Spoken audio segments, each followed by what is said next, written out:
Hello guys! Welcome back! Another day, another harvest. So dito tayo ngayon sa ilalim ng puno ng papaya. Papaya tree is giving fruit.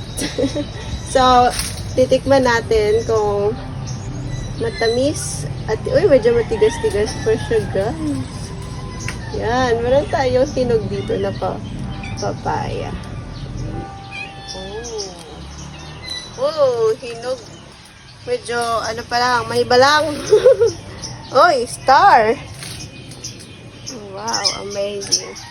Tsaka yung hulog natin dito yung yung mga busoy. Para dyan na din siya tumubo ulit.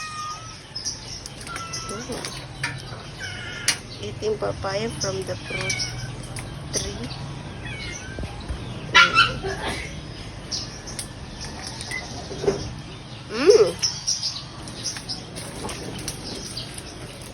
Matamis naman siya. Ayan. Fresh na fresh from the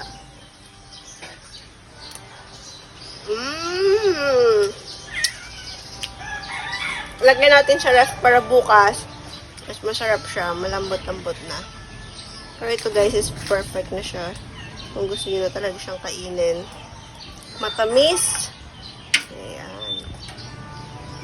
Siyempre, bibigay natin to sa ating videographer, photographer for today's video. Ayan, party-party lang tayo. Sarap. Sarap talaga ng fresh harvest.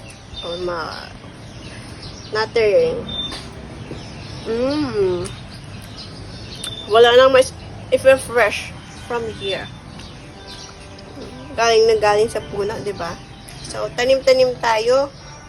Tapos, ipag-pray natin na magtubo at mamunga. Kasi madami kaming pinatubong mga busoy.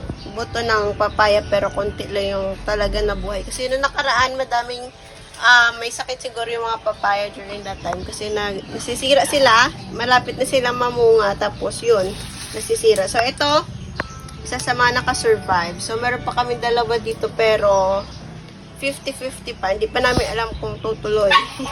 So, magtanim tayo at pag-pray natin na mamunga at marami ang bunga. Yun lang talaga ang masasabi ko. Especially ngayon, ang init-init, diba? Tapos namunga pa rin siya. So, let's go guys!